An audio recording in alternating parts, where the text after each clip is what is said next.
A former elementary school teacher in California is facing criminal charges of sex acts with students, and he's also named in multiple lawsuits filed on behalf of those alleged victims. We are going to break down Matthew Shelton's complicated legal situation with an attorney who represents survivors and families affected by sexual abuse. Welcome to Sidebar, presented by Law&Crime. I'm Jesse Weber. Let's talk about Matthew Shelton. He worked as an elementary school teacher in Northern California for at least the last dozen years or so. But now he's out of a job and he's facing multiple charges of lewd acts with a child under the age of 14. So far, 8 young girls, some as young as 6 years old, have come forward with allegations against Shelton. At least 3 civil lawsuits have been filed against the Benicia Unified School District. This is northeast of San Francisco. Those lawsuits are seeking compensation for alleged sexual abuse and sexual assault.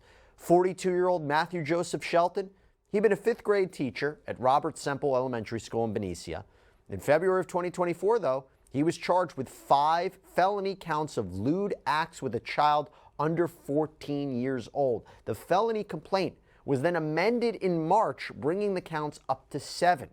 Now, to be clear, according to the school district, Shelton did not work there in the school year that we're in right now, 2023 to 2024. But prior to that, California salary records show Shelton had been working at the elementary school since 2016. And before that, he'd worked at another school district in Napa Valley where he was also accused of sexual abuse. Okay, so now I want to get into this, and I want to bring on a special guest. I'm joined right now by trial attorney Ashley Hadler, and her law practice focuses specifically on representing survivors and families affected by abuse, in particular sexual abuse. So Ashley, thanks for coming on.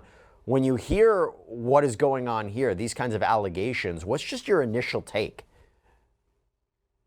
Unfortunately, Jesse, this is something that we see far too often. It's very common, and we know that perpetrators like the one that we're discussing today will find ways to access victims. And unfortunately, he fell through the cracks of the criminal justice system once before and was allowed the opportunity to violate additional victims.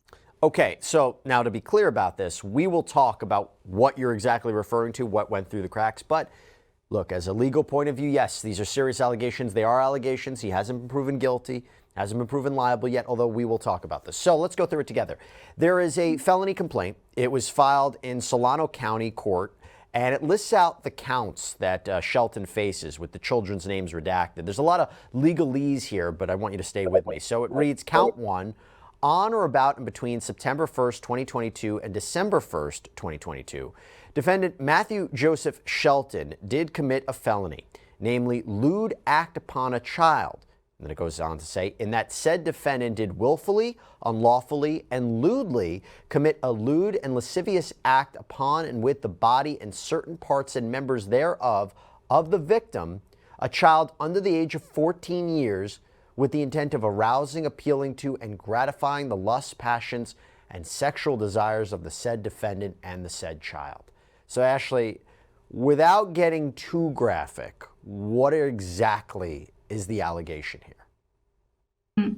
So the allegation based on that charge is going to be some type of touching. It may be more specific than that. We don't know from that particular charge whether that is over the clothes, under the clothes, whether it involved, which parts of the alleged perpetrator's body and the victim's body. It's a little unclear. We would have to dig into the specifics from the probable cause affidavit. Well, the document, it also lists additional information for each one of the counts, including that the crime is a serious felony, that it will require Shelton to register as a sex offender if he's found guilty aside from prison time. And it's going to require that he provide specimens and samples to be put on file upon conviction.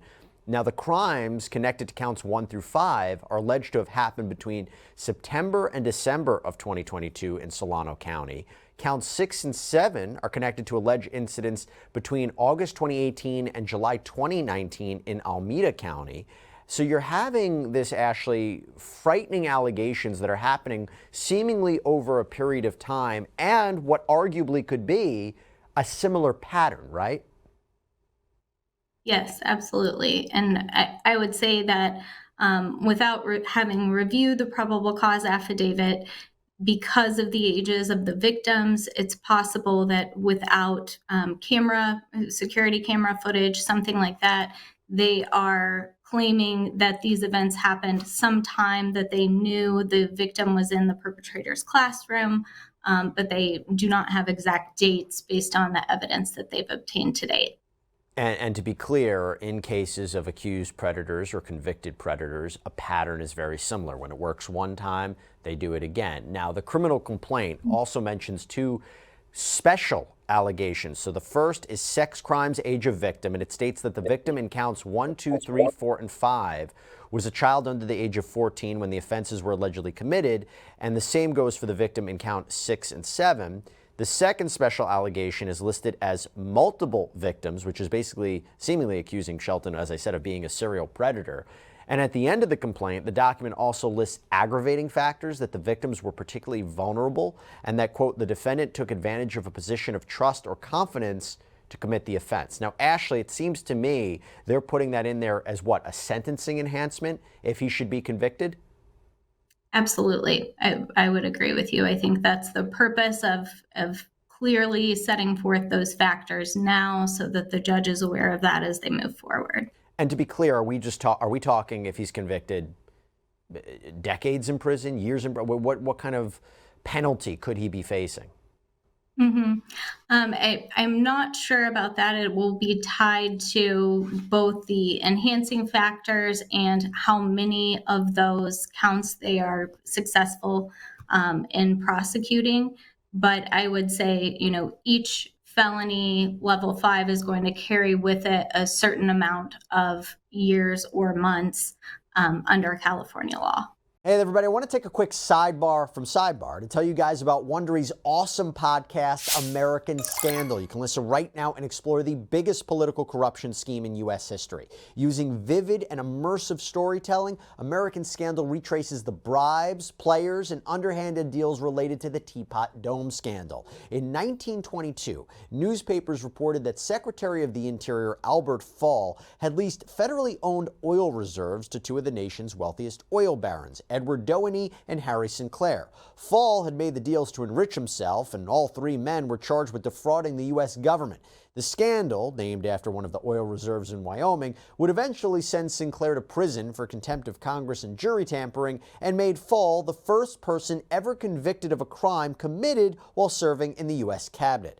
Follow American Scandal on the Wondery app or wherever you get your podcasts. You can binge this season, American Scandal Teapot Dome, early and ad-free right now at wondery.fm/LC Sidebar.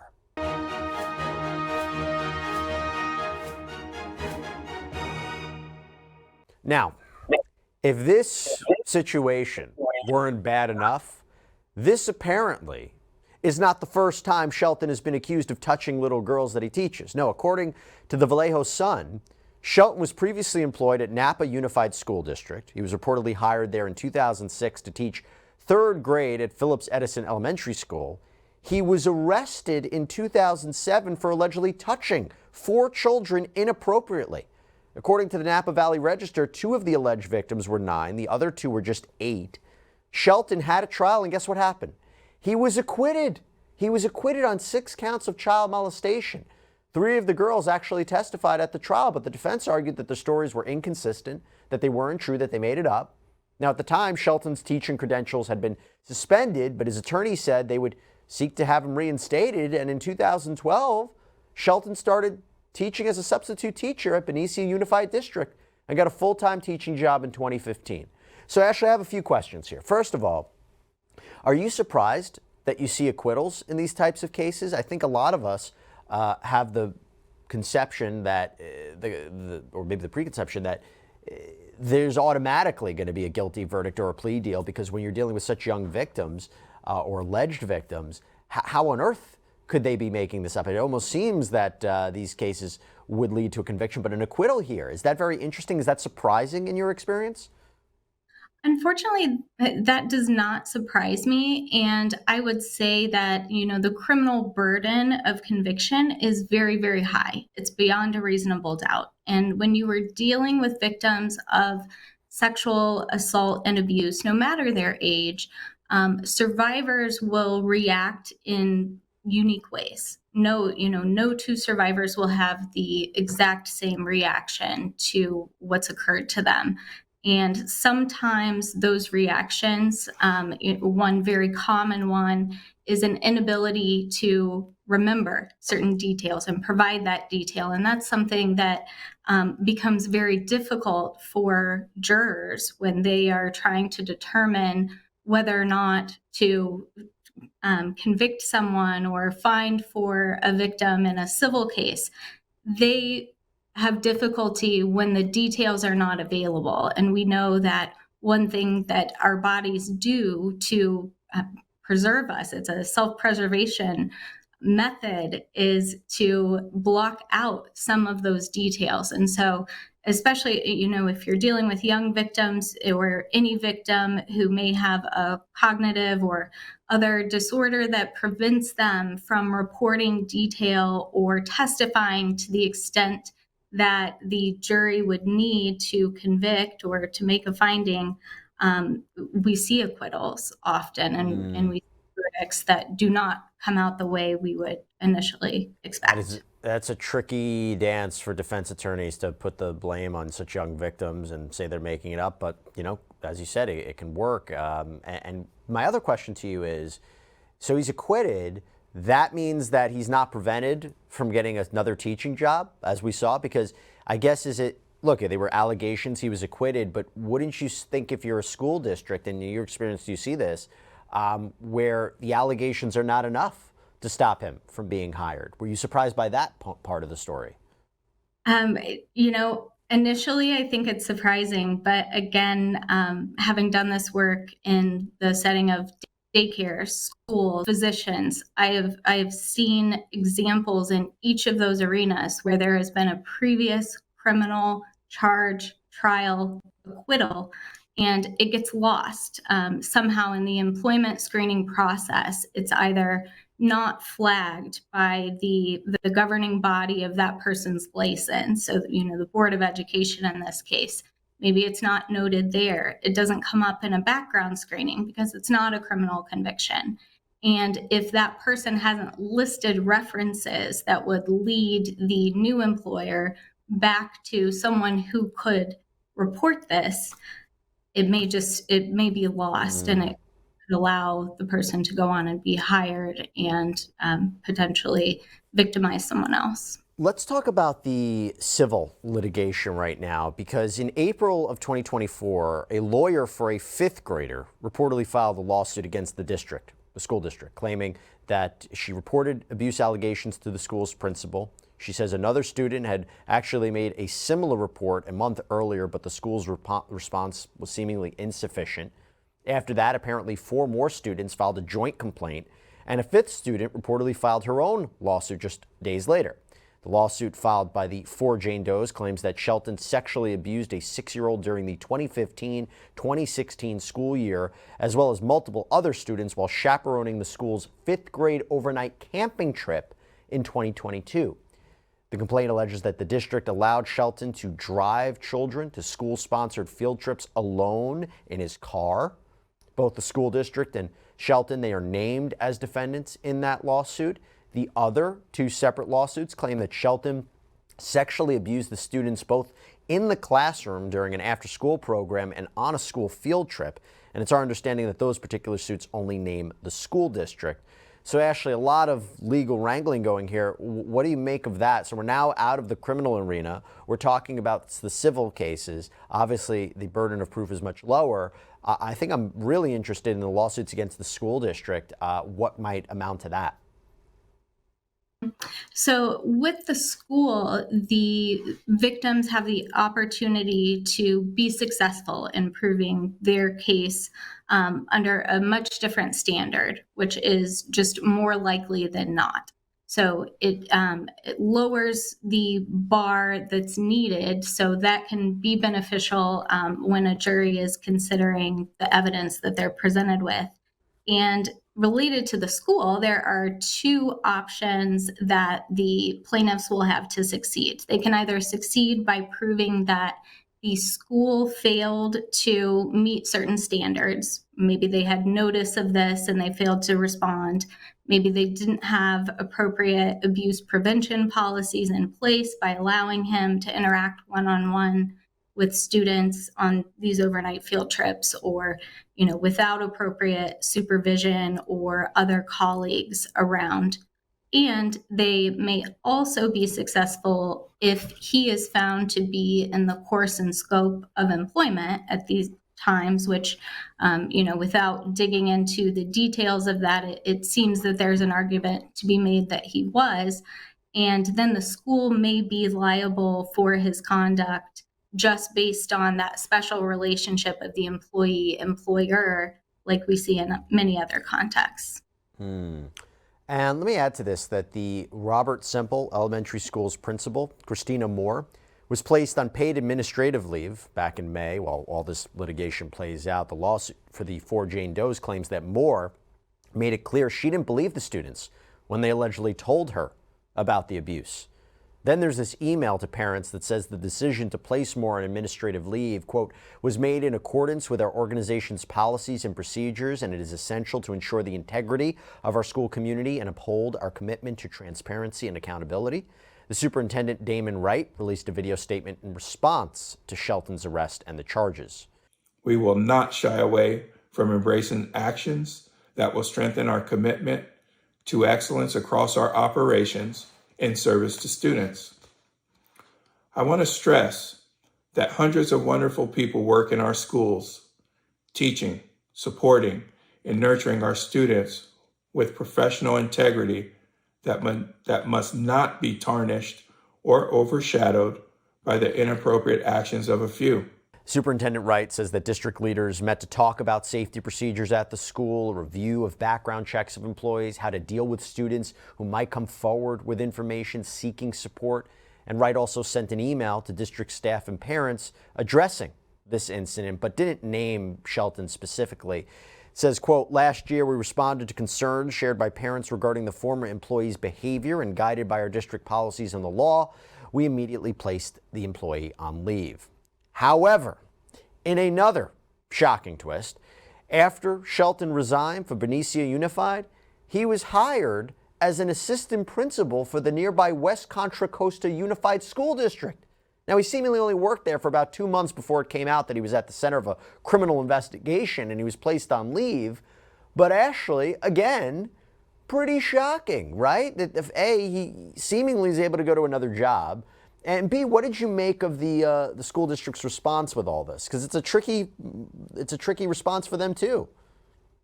Yeah, absolutely. And, I think some of the message is aimed at showing, they're making sure that certain policies and procedures are in place. It sounds like there's a certain amount of retraining that's going on, but it raises a lot of questions too.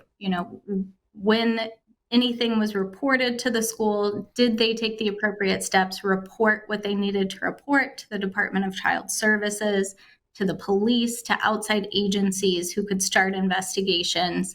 What did their internal investigation show?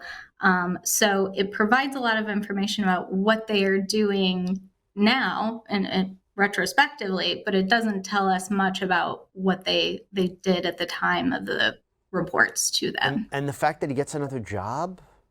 How'd that happen? Yeah, that one. They're allegations, but even, I don't think they would want to hire somebody that's the subject of a criminal investigation about allegedly abusing children. Right, which is a major red flag if there is no requirement that suspension be reported to the Department of Education. It should be, so that if he attempts to get another job in the interim, that's immediately flagged and he's not able to do that. There's one other piece of information that we have in this very complicated legal battle and saga. So Shelton has filed a petition of his own against Napa Valley Unified School District. This is the district where he was working when he was accused of molestation and was later acquitted at trial. He seemingly wants to block his records from coming out. It appears the Solano County District Attorney's Office had gotten Shelton's records from the district through a search warrant, but his petition reportedly says that disclosing his records, let's say to media outlets, would, quote, make it virtually impossible for Mr. Shelton to have a fair criminal trial. And as for his criminal trial, a readiness conference that includes a motion to amend and a motion to quash is scheduled for August 12th. This will be a preliminary examination, we believe, scheduled for October 1st. Ashley, what do you make of that last part? You see this a lot in both criminal and civil cases, that certain records that may be scathing, if those are made known to the jury pool in the community, certain parties may think that they won't have a fair shot. So I think it is attempting to prevent the case from being tried in the media before it's tried in the courtroom, because we know that there may be certain pieces of evidence within that record that could come out and are available, but may not be admissible in the legal context for a number of reasons. So I think we see that, when a party is trying to protect their interest and their ability to have control over what information is submitted ultimately to the judge and to the jury. Just really, really disturbing allegations, and seemingly over a long period of time. Ashley Hadler, thanks so much for coming on. Appreciate you taking the time. Absolutely. Thank you. All right, everybody, that's all we have for you right now here on Sidebar. Thank you so much for joining us. And as always, please subscribe on Apple Podcasts, Spotify, YouTube, wherever you get your podcasts. I'm Jesse Weber. I'll speak to you next time.